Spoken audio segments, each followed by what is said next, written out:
په ستړي ستومانه حالت کې د ډبرو سکرو له کان څخه را روان 18 کلن حکمت الله د افغانستان د کلات ولایت دی.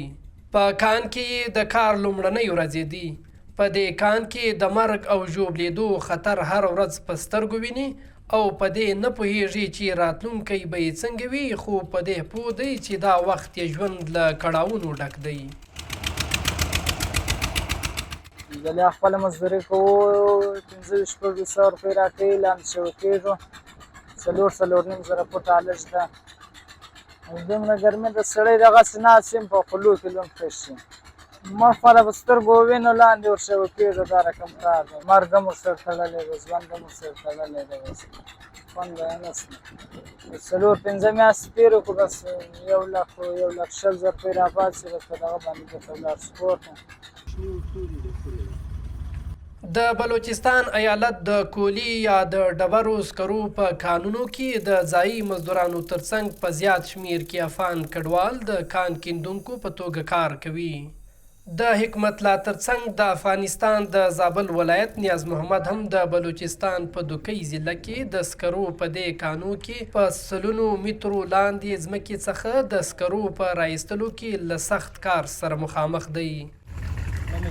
ستړیاوې تر دې ستړیاوې د سهار شوه چې تر ماسپښینه پورې ماسپښین خپل ځان نه شي تر ځایه رسولی، که خوښ شي نه د غمخوار سړی شته، نه د یو دغه سړی شته چې غم یې وخوري، نه یو ډاکټر، نه یو هسپتال، یو شی یې درک نه لري. بس خالي شوکېږي راخېږي، که روغ راوخت هغه خوا دې راوخت، که نه راوخت هغه بیک کار.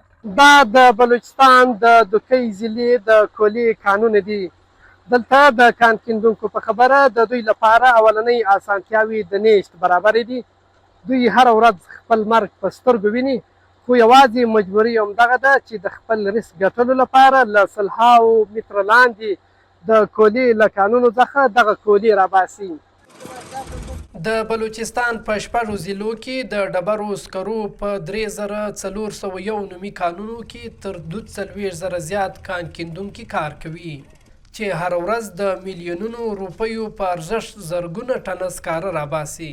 خو کان کیندونکي شکایت لري چې له دوی سره د مرګ ژوبلې په بدل کې هیڅ ډول مرسته نه کیږي.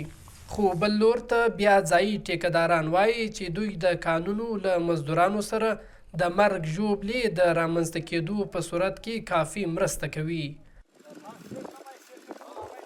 دلې اکثریت لیبر د سوات یا د افغانستان دی، او د ایکسپرټ چې کوم دی ماهر د کویلې هغه افغانیان دي. موږ چې کوم سړی وفات شي په الج کې هغه ډیډ باډۍ ته ټیکهدار 3,70,000 تر 15,00,000 روپۍ موږ هغه ته ورکوو. د بلوچستان د کانونو او معدنیاتو د محکمې د کانونو د خوندیتوب انجینیر محمد اسامه په خبره روان کال د یاد ایالت د ډبرو سکرو په کانونو کې تر 50 زیات کان کیندونکو خپل ژوند له لاسه ورکړی دی، چې پکې زیات افغان کډوال مزدوران شامل دي. خو دوی اوس د افغان کډوالو مزدورانو د مالی او نورو ستونزو د حلولو لپاره هلې ځلې کوي. د حکومت لخوا چې کوم دی هغه د دې کمپنسیشن ورته چې هر افغان کس سره چې یو تذکره هغه 5 लाख روپۍ دی، هغه کمپنۍ لخوا ملاویږي. که پاکستانی سټیزن هغه ته ډیتھ گرانٹ ورکوي 8 लाख روپۍ اور کمپنسیشن جلا دی 5 लाख روپۍ. لیکن د افغان سټیزن دغه مسله ده، د دې د شناختی کارډو مسله ده او د بانک اکاونټس مسله ده.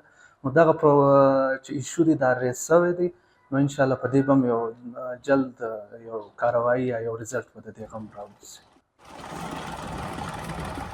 د کارګرانو صنفي اتحادیې بیا وایي چې په بلوچستان کې د ډبرو سکرو په کانونو کې احتیاطي تدابیرو ته نه پاملرنه، بېلابېلې ناروغۍ، د اسانتیاوو نشتوالی، د زړو ماشین آلاتو کارول او د زهرجن ګاز ترڅنګ د بېلابېلو پیښو له کبله هر کال ګڼ شمېر مزدوران خپل ژوند له لاسه ورکوي. حمید الله ستوری شیراني، DW، دوکۍ، بلوچستان.